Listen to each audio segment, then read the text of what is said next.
예, 시간이 됐습니다. 10시 10분 오늘도 변함없이 11월 첫째 주 아침 성경 공부, 말은 아침 성경 공부라고 하지만 이번에는 좀 주제가 다를 것 같습니다. 이 주제를 다뤄보기 전에 모두 다 같이 히브리서 11장 한번 펴주셨으면 좋겠습니다. 히브리서 11장 33절에서 38절까지 먼저 읽고 이 말씀을 시작해 볼까 합니다. 믿음에 관한 장이죠. 히브리서 11장 33절부터 38절까지입니다. 제가 대표해서 읽겠습니다. 그들이 믿음을 통해 왕국들을 정복하기도 하며 의를 이루기도 하며 약속하신 것들을 얻기도 하며 사자들의 입을 막기도 하며 맹렬한 불을 끄기도 하며 칼날을 피하기도 하며 연약한 가운데서 강하게 되기도 하며 싸움에서 용맹하게 되어 외인들의 군대들과 싸워 물리치기도 하며 여인들은 자기들의 죽은 자를 다시 살려서 받기도 하며 다른 이들은 고문을 당하되 더 좋은 부활을 얻으려고 구출받기를 원치 아니하였으며 또 다른 이들은 심한 조롱과 채찍질 뿐 아니라 참으로 또한 결박과 옥에 갇히는 시련도 겪었으며 돌로 맞기도 하고 도보로 잘리기도 하며 시험을 받기도 하고 칼로 죽임을 당하기도 하며 양가죽과 염소가죽을 입고 떠돌아다니며 궁핍과 고난과 고통을 당하였으니 세상은 이런 사람들에게 합당치 아니하였느니라. 그들이 사막과 산과 동굴과 땅굴에서 떠돌아다녔느니라. 아멘. 말씀 가운데 말씀을 두고 잠시 기도하도록 하겠습니다.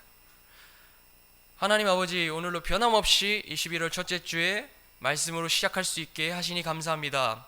이 11월 첫째 주 이 한 달의 첫날을 주님께 드리고자 하오니 주님, 우리가 이 첫날을 말씀으로 문을 열게 하시고 또한 듣는 이 그리고 말씀을 전하는 이로 하여금 이 말씀을 통하여서 그리고 이 역사를 통하여서 우리가 다뤄보고자 할 이 신앙 위인을 다루면서 또한 중요한 본보기를 얻게 하여 주시옵소서.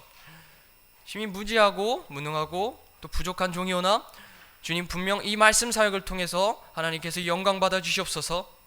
감사드리옵고 예수 그리스도 이름으로 간절히 기도드립니다. 아멘. 어제가 10월 31일이었습니다. 이제 아마 대부분의 아이들은 할로윈데이라고 요란한 분장을 한 채 면상이 영 좋지 못한 그 호박 바구니 들고 있잖아요. 이런 거 호박 바구니 들고 사탕 달라고 하는 날인 줄로 잘 알 겁니다. 혹은 코스프레 하는 날로 알고 있겠죠. 미국은 한창 그 시즌에 이제 뭐 집의 유령 모형과 뭐 호박에 거미줄이 쳐져 있게끔 집 마당을 꾸미기도 하는데 사실 기괴해서 전도 나가기도 싫을 정도로 무서워요. 그런 날인 줄로 알아요. 그러나 우리 성경신자들은 그 망할 유령 잔치에 참여하기보다도 1517년 10월 31일 마르틴 루터가 비텐베르크 교회 문짝에다가 로마 카톨릭에 대항하여 95개조 반박문을 게시한 날인 줄로 기억해야만 합니다. 이 사건이 종교개혁을 일으킨 아주 큰 역사적인 사건이기 때문입니다. 교회사나 세계사나 다 인간적인 역사만으로 이루어져 있지는 않습니다. 하나님께서 역사를 이루어 가시고 역사를 통해 하나님께서 섭리로 이 세상을 다스리고 계십니다. 그래서 우린 그분의 이야기라 해서 그분의 이야기, His story라 해서 히스토리라고 하지 않습니까? 다들? 사람들 모두가 역사를 배우는 것이 중요하다고 말합니다. 우리나라의 역사를 아는 것, 세계의 역사를 아는 것 전부 중요하다고 얘기합니다. 그러나 하나님께서 그 역사를 주관하신다는 그 사실을 인지하지는 못합니다. 그렇다면 적어도 그리스도인은 어떻게 해야 할까요? 우리는 세계사나 신약교회의 역사들을 두루 살피면서 역사를 다루시고 자신의 교회를 지키시는 주 예수 그리스도를 늘 기억하며 역사를 살펴볼 때마다 우리의 믿음이 진정 값진 믿음이란 사실을 누차 명심해야 합니다. 그러나 종교개혁처럼 뭐 책으로 잘 나타난 교회사가 있는가 하면 뭐 종교개혁 책 같은 경우에는 마르틴 루터만 해도 책이 많잖아요. 그렇죠? 어디 가면 뭐 생명의 말씀 사던 아니면 중고 서점을 가든 많이 나와요. 그렇지만 책으로는 얼마 없고 직접 찾아가서 누군가의 이야기를 들어야만 얻을 수 있는 참된 교회사도 있기 마련입니다. 이번에 저는 남들의 이야기를 통해서 얻을 수 있었던 중요한 영적 거인 한 분을 여러분들께 소개해 드릴까 합니다. 특히 바른 성경을 가지고 복음을 전하는 신약교회가 우리나라에 정착할 수 있었던 중요한 한 이유이자 가장 핵심이 되는 분, 또 죽기까지 주 예수 그리스도를 신실하게 섬겼던 분, 바로 오늘 제목에 보시다시피 구영재 선교사님 그분의 이야기와 이분의 유산을 다뤄볼까 합니다. 종교개혁 특집으로 말입니다. 흔히 또 신앙윈 기념설교라고 생각하시면 돼요. 오늘 이분 다루면서 이제 성경 기록을 많이 찾아보지는 않겠지만 이 구영재 선교사님의 일대기와 역사와 신앙 유산 그런 가치들을 다루면서 섭리로 다스리시는 주 하나님께 경배드리길 원합니다. 구영재 선교사님께서는 흔히 CCC라고 잘 알려져 있는 그 한국 대학생 선교회 있죠. 한국 대학생 선교회 아시나요? 그 CCC라고 알려져 있는 그 CCC에서 간사 출신으로 지내셨습니다. 한국 대학생 선교회에서 지금도 잘 사용하고 있는 전도지인 사형리 있잖아요. 사형리 전도지 또한 구영재 선교사님에 의해서 번역되었다고 전해집니다. 이때가 1970년대쯤이라고 합니다. 동시대에 한국 대학생 선교회 간사로 같이 지내셨던 분들 중에는 지구촌교회 이동원 목사님 혹은 사랑의 교회 고옥하는 목사님도 계셨는데요. 이때부터 이미 구영재 선교사님께서는 복음 전파를 향한 신실한 마음을 가지고 있었다고 예상할 수 있습니다. 그리고 누군가 증언하기를 70년대 후반에서 80년대 초반쯤에 이 구영재 선교사님께서 벨기에 혹은 룩셈부르크 그런 등으로 가셔서 유럽에서 선교 활동을 시작하신 후로 무려 20년 동안 유럽 선교사로 사역하셨습니다.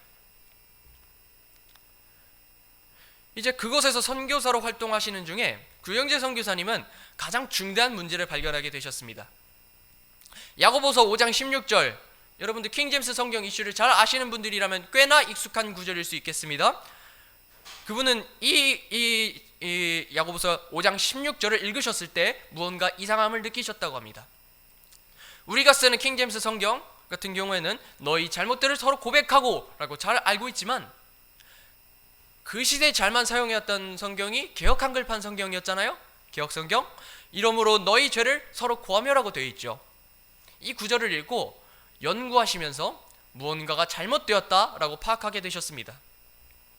이후 연구 끝에 부패한 그리스어 성경이 치명적인 교리의 문제를 가지고 있음과 동시에 종교 개혁자들이 사용한 그리스어 본문의 중요성과 킹제임스 성경의 우수성을 알게 되셨습니다. 또한 이에 따라서 진리를 수호하는데 그 선교지에서 더 열심히 기울이게 되셨죠. 구영재 선교사님께서는 이후 유럽 그리고 미국, 특히 미주 한인교회들이 있잖아요. 한인교회를 돌아다니시면서 그리고 또 캐나다를 다니시면서 복음을 전하고 또 각지에서 설교하면서 신학 강의를 하시기도 하셨습니다. 미국에 있는 한인교회에 가서도 한결같이 주의 말씀을 증언하는 데 힘쓰셨는데 1985년 그분의 설교를 통해 큰 영향을 받으신 분이 바로 정동수 목사님이셨습니다. 이후 1995년 미국 뉴저지에서 킹제임스 성경의 우수성에 대해서 역설하시면서 본문의 중요성을 강조하신 적도 있으셨는데 이로 인해 미국 내 한인교회에서 사역하시던 다른 목사님들이 또 변화되는 그런 일도 있었습니다. 그리고 여기서 끝이 아닙니다. 직접 문서 선교를 하시면서 에큐메니즘의 이상과 우상이라는 책을 내셨어요. 그 책을 내셨는데 로마 카톨릭의 실체를 드러내는 데 큰 역할을 하셨습니다. 또한 이외에도 빚을 지시면서까지 다른 자료들을 문서화하시면서 절실하게 바른 진리를 전하는 데 힘쓰셨습니다. 실제로도 이 문서를 문서화시키고 문서 선교를 하면서 차마 후원해달라고 후원해달라고 직접 말씀하시기엔 너무 마음이 힘들었다고 하셨어요. 제발 우리 저 좀 후원해 주십시오 하기에는 좀 그러니까 오히려 다른 방법으로 문서 선교를 하는 식으로 이렇게 더 후원을 받으셨던 걸로 이제 미국에 계셨던 한인교회 목사님들이 그렇게 말씀을 하셨습니다. 이런 책들이죠. 아마 한 번쯤 진리침례교회 가시면은 찾아서 읽어보실 수 있을 것 같습니다. 에큐메니즘의 이상과 우상 이런 책도 내셨고요. 2008년부터는 이분이 캐나다에서 거주하시면서 성경 연구와 진리를 전파하는 데 집중해 오셨고 2012년에는 캐나다 서부의 그 기독교 주간지로 잘 알려진 크리스천 신문이라는 웹사이트에 길, 진리, 생명이신 그리스도 예수라는 제목으로 수십 차례 칼럼을 쓰셨습니다. 캐나다에 계시면서도 글을 쓰시면서 한인 그리스도인들을 일깨우시는 데 주력하셨던 것입니다. 이렇게 수많은 세월 동안 복음을 위해 온 힘을 바쳤던 구영재 선교사님께서는 이후에 어떻게 되셨냐면 2013년 7월 26일 밴쿠버의 섬에서 주님께로 가셨는데 시신이 너무 늦게 발견돼서 이 슬픈 소식은 8월 중순에 이르러서야 전해지게 되었습니다. 이것이 여러 증언들 그리고 여러 기사들을 살펴보면서 이렇게 일대기를 한번 다루어 보았습니다. 이게 왜 이렇게 짧냐, 사람 인생이 왜 이렇게 짧냐 이렇게 느끼실 수도 있는데 구영재 선교사님의 역사를 웹사이트에서 많이 찾아보았지만 방대한 자료를 찾을 수는 없었습니다. 미국에 계신 혹은 미국에서 그분의 영향을 받으셨던 목회자들을 통해서 지금 이렇게 짧지만 굵고 강했던 그분의 일대기를 잠시 정리할 수 있었습니다. 구영재 선교사님에 대해 여러 가지로 증언하신 분들 모두가 한결같이 구영재 선교사님이 외로운 싸움을 하셨고 선교를 하셨으니까요. 오래도록 선교를 하시면서 외로운 싸움을 하셨고 진리 수호를 위해 힘쓰셨다는 것에 동의하셨습니다. 이러한 분에 대해 역사를 듣고 정리할수록 여타 죄로 교만해지려는 제 모습이 저절로 숙연해지게 됩니다. 바른 복음을 듣고 바른 성경을 읽는다고 자부하지만 안정된 생활 속에서 죄에 빠지는 이 모습과는 달리 이 은혜의 복음을 전하고자 고국을 떠나서 선교사로서 우리나라와 매우 동떨어진 곳에서 진리로 무장한 그 모습으로 맹렬한 불과 같이 진리를 선포하시는데 어찌 충격을 안 받을 수 있겠습니까? 그래서 이제 이 구절이 떠올랐습니다. 같이 한번 볼까요? 파워포인트는 올리지 않았는데 예레미야 20장 9절 한번 같이 보겠습니다. 예레미야서 20장 9절. 예레미야서 20장 9절 한 목소리를 읽겠습니다. 다 찾으셨죠? 한 목소리를 읽겠습니다. 시작. 그때에 내가 말하기를 내가 다시는 그분에 대하여 언급하지 아니하며 그분의 이름으로 말하지 아니하리라 하였으나 그분의 말씀이 내 마음속에 타오르는 불 같아서 내 뼛속에 사무치니 참게 지치고 가만히 있을 수 없었도다 라고 합니다. 그렇죠? 500년 전 마르틴 루터는 주의 말씀으로 불붙은 마음을 가지고 로마 카톨릭의 비성경적인 오류를 폭로하며 종교개혁을 이끌었습니다. 마찬가지로 구영재 선교사님 역시 주의 말씀으로 불붙은 그 마음으로 절실하게 타국에서 복음을 전하고 예수님께서 그리스도인들에게 맡기신 그 진리를 지키는데 온 힘을 다하셨습니다. 그분의 영향은 결코 미국 한인교회만 미치지 않고 우리나라에까지 와서 큰 파장을 일으켰습니다. 이제부터 하나님께서 구영재 선교사님을 통해 우리에게 전달하신 그 신앙, 믿음의 유산 세 가지를 한번 보도록 하겠습니다. 구영재 선교사님이 준 유산, 우리에게는 매우 익숙할지도 모르겠습니다. 그러나 익숙하게 우리가 잘 알고 있다 해서 그 지식이 단순한 경로로 쉽게 얻어진 것이라고 크게 착각하시면 안 됩니다. 단순한 진리라 해서 그것이 쉽게 얻어졌다 생각하면 안 됩니다. 제가 왜 이렇게 말하는지는 그분의 유산을 통해 이해하시게 될 것입니다. 한번 차례대로 볼게요. 첫 번째는 바른 성경입니다. 그분이 주신 믿음의 유산은 바로 바른 성경입니다. 부제론 킹제임스 성경의 중요성을 일깨웠다 라고 할 수 있겠습니다. 해당 구절로 계시록 19장 13절에 있는데 읽겠습니다. 또 그분께서 피에 담근 옷을 입으셨는데 그분의 이름은 하나님의 말씀이라 불리느니라. 일반적으로는 우리나라에서 말씀보존학회가 처음으로 킹제임스 성경 이슈를 우리나라에서 갖고 와서 큰 파장을 일으켰다고 잘 알고 있습니다. 1990년대 이야기죠. 그러나 해외의 경우까지 생각하면 얘기가 많이 달라집니다. 아까 언급했듯이 구영재 선교사님께서는 야고보서 5장 16절을 통해서 성경 본문의 차이의 심각성을 알게 되셨다고 말씀드렸습니다. 구영재 선교사님께서는 요한계시록 19장 13절을 통해 다음과 같이 언급하신 적이 있습니다. 읽겠습니다. 뭐라 하셨냐면요, 인터뷰 중에, 인터뷰도 잘 안 하세요. 근데 이게 마지막으로 유일하게 남은 인터뷰라 생각하시면 됩니다. 무엇이라 말씀하셨냐면, 성경이 하나님의 말씀이고 예수님이다. 마귀가 지난번에 실패했기에 이번에는 이를 갈고 쓰여진 말씀을 갈기갈기 찢어댄다. 구원을 못 받게 사람들이 곁길로 가도록 말씀을 틀리게 만든다. 이정표를 돌려놓으면 전혀 다른 방향으로 가게 된다. 마귀가 바라는 것이 그것이다. 성경도 뒤틀리게 만들어 구원을 못 받게 만든다. 여러분들 동의하십니까? 정말 딱 맞는 그런 발언입니다.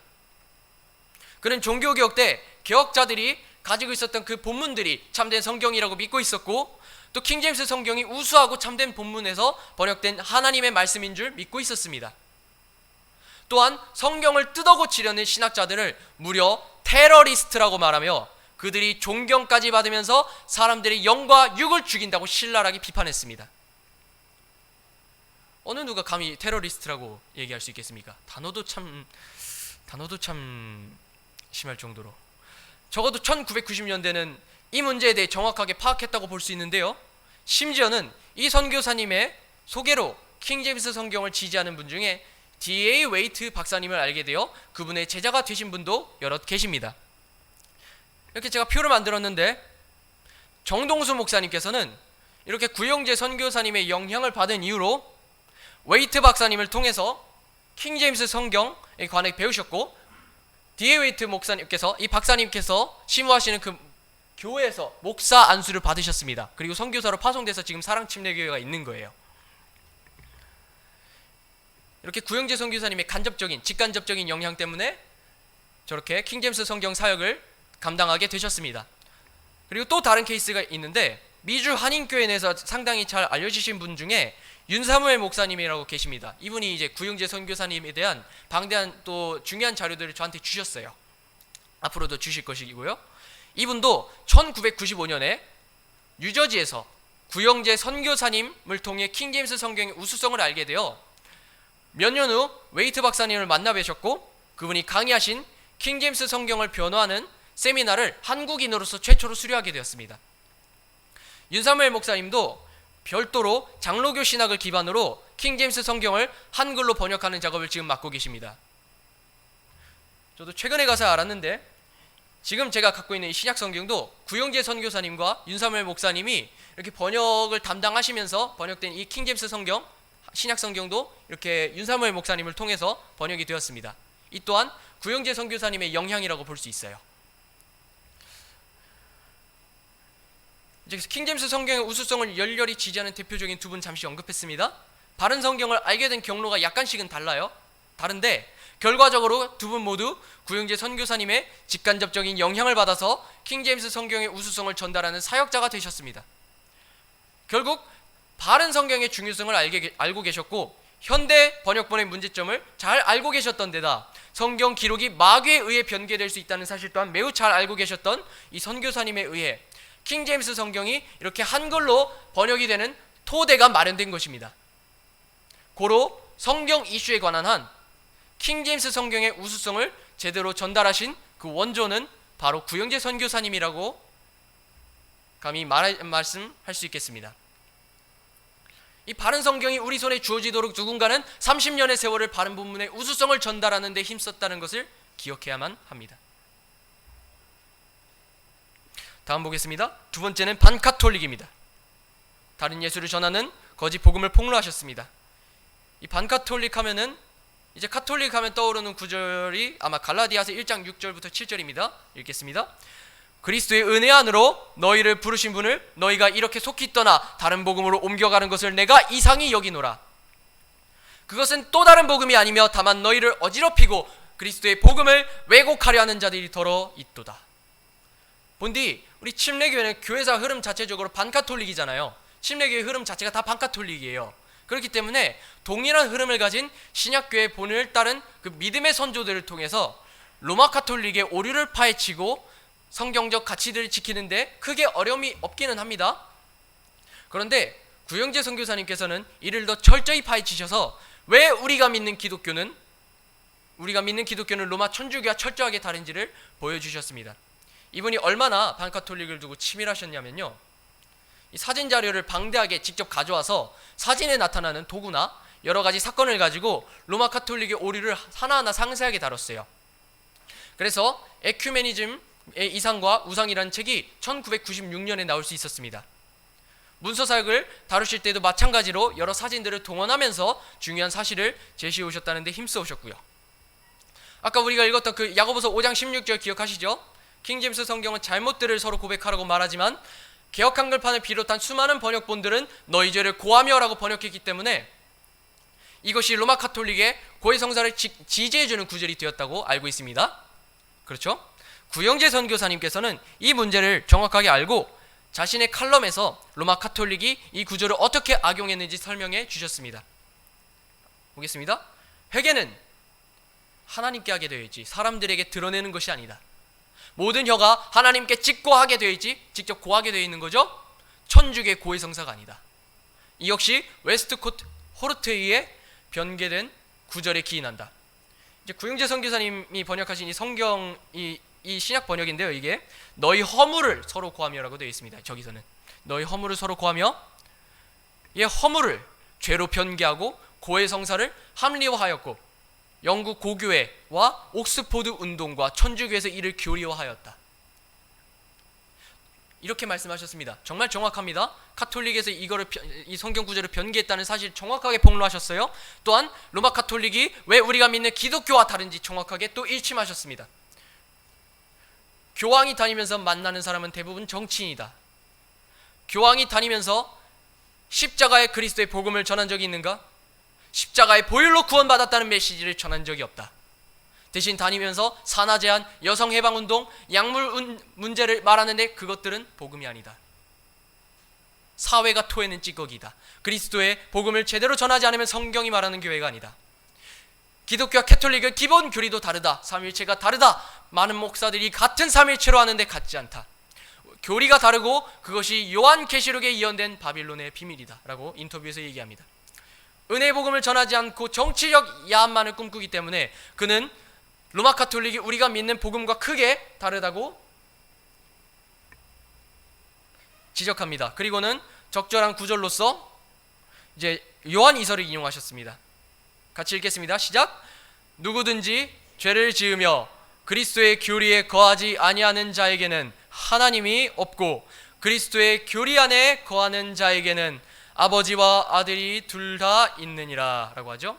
이 반카톨릭이 열성인 분이 계셨기 때문에 우리는 로마 카톨릭의 오류가 적나라하게 드러난 방대한 자료들을 가지고 오류를 분석할 수 있게 된 것입니다. 우리가 말로만 로마 카톨릭의 오류를 떠벌릴 것이 아니라 로마 카톨릭의 그 거짓된 전통과 교리적 오류들을 성경을 근거로 정확하게 반론할 수 있기까지 준비된 그리스도인으로서 성숙히 하는 좋은 본보기를 보여주셨습니다. 근데 그래서였을까요? 반카톨릭을 외친 이 구영재 선교사님께서 후에 심장마비로 돌아가셨다고 하지만 일부는요, 제 전화할 때 뭐라 그랬냐면 로마 카톨릭에서 사람을 보내서 이 선교사님을 암살했다고 주장하는 분들이 더러 있었습니다. 혹은 어떤 목사님은 이거 프리메이슨이 죽였다고 얘기할 정도였습니다. 이만큼 반카톨릭이 열심히셨던 것입니다. 우리는 그분께서 보여주신 그 선한 본을 따라서 그만큼 성경 기록을 통해 순수하게 맡겨진 그 은혜의 복음을 강하게 주장하고 그 거짓 복음을 철저하게 가려내야 한다는 그 본분이 있다는 것을 결코 잊지 말아야 하겠습니다. 다음 한번 보겠습니다. 마지막입니다. 세 번째는 바로 복음 수호입니다. 맡겨진 진리를 전달하는 데 심혈을 다하셨습니다. 디모데후서 1장 13절 14절에서 이렇게 얘기하죠. 그리스도 예수님 안에 있는 믿음과 사랑 안에서 내가 내게 들은 건전한 말씀들의 그 틀을 굳게 붙들고 우리 안에 거하시는 성령님을 의지하여 내게 맡겨진 그 선한 것을 지키라. 저는 구영재 선교사님께서 그리 하셨다고 믿습니다. 교회사에서 나타나는 그 신앙의 위인들이 각 시대에 어떠한 삶과 결실을 이뤘는지는 제각각입니다. 그렇지만 한 가지 동일한 일을 했다면 그것은 십자가에 못 박히신 예수 그리스도를 전하는 일일 것입니다. 믿음의 선조라 하거든 반드시 남겨야 하는 유산은 바로 우리가 맡겨진 진리를 내게 주어진 그 은혜의 복음을 잘 간수해서 올바로 전달하는 것입니다. 지금 그러한 역할들을 감당하고 계시지 않습니까? 구영재 선교사님도 동일한 일을 하셨습니다. 구영재 선교사님께서는 이 설교와 강의를 하실 때 규모가 크거나 작거나에 개의치 않으셨습니다. 늘 순수하게 복음을 전하고자 했던 그 신실함은 선교사님의 입술에서 나온 말을 통해 여실히 드러나는데 두 개만 한번 보도록 하겠습니다. 첫 번째로 종교와 복음이라는 그 사랑침례교회 그 영상이 하나 있어요. 영상이 몇 개 있는데 그 중에 그 설교 내용에서 나온 말 중에 이런 말이 있습니다. 복음의 목적은 뭐냐? 공격하고 파괴하는 것이 목적이 아니고 치유하고 구원하는 게 목적입니다. 그리고 동부개혁장로교회 신학교 강의에서는 이렇게 말씀하셨습니다. 목사가 전해야 할 메시지는 목사뿐만이 아니죠. 물론 전부 다 전해야 할 메시지죠. 하나님께서 무엇 하셨는가? 아들을 통해서 무엇 하셨나? 그걸 전해야 돼요. 그게 복음이에요 라고 말씀하셨습니다. 여러분들 다 동의하십니까? 이러한 유산에 대해서는 제가 긴 말을 하지 않아도 될 것 같습니다.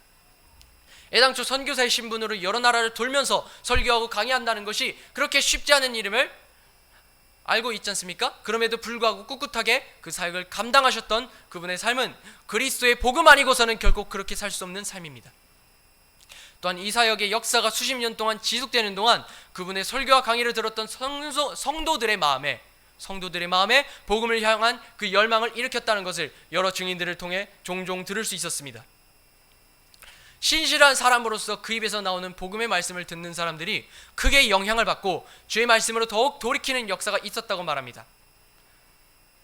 뉴욕에서 사역하시는 어느 목사님께서는 전화로 들었는데 그분이 죽지만 않으셨더라면 같이 신학교를 세웠을 거라고 아쉬움을 토로할 정도로 그분의 복음적인 말씀 선포를 정말 그리워했을 정도였습니다. 그 정도로 복음 선포에 열심을 다하셨습니다. 거리에서 복음을 서슴없이 전하는 우리로서 마음이 짠하지 않습니까? 그리스도인이자 성경신자로서 우리에게 주어진 본분이 복음 선포인 것을 잘 알고 있습니다. 그렇기에 더욱 구영재 선교사님께서 평생의 삶에서 보이셨던 그 복음을 향한 열정을 모범으로 삼고 앞으로도 그 동일한 진리를 전하는 데 있어서 온 마음을 계속 다하는 우리 모두가 되어야 할 것입니다. 이제 정리하도록 하겠습니다. 많이 지났습니다. 짧게 구영재 선교사님의 일대기를 살펴보고 또 어록들을 살펴보면서 구영재 선교사님께서 남기신 그 가치 있는 믿음의 유산 세 가지를 다뤄보았습니다. 바른 성경, 반카톨릭, 그리고 복음 수호였습니다. 킹제임스 성경을 전달하는 데 큰 기여를 하셨고 로마 카톨릭의 오류에 관하여는 그 누구보다 더 적나라하게 가르치셨으며 자신의 생명을 걸고 고국이 아닌 변방에서 복음을 전하면서 말씀으로 사람들을 일깨우는데 누구보다 정열적으로 그 역할을 감당하셨습니다. 구영재 선교사님은 심지어 독립침례교회 소속도 아니에요. 독립장로교 소속으로서 자신을 두고 늘 예수파라고 말씀하셨던 분이셨습니다. 근데 이 세 가지를 보십시오. 우리가 꺼릴 만한 것이 있었습니까? 이거 성경적이지 않은데 좀 아닌 것 같은데 라고 여길 만한 것이 있었습니까? 없었습니다. 없었죠?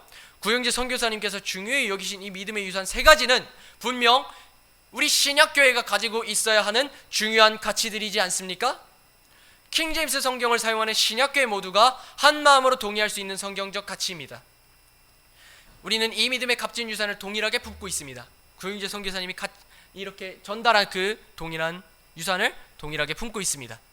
근데 여러분, 이 성경적으로 중요한 가치가 한국에 있는 신약교회에 정착하게 되기까지 누군가는 그 성경적 가치들이자 진리를 위해 수많은 시간을 쏟아부었다는 것을 잊지 말고 기억해 주셨으면 좋겠습니다.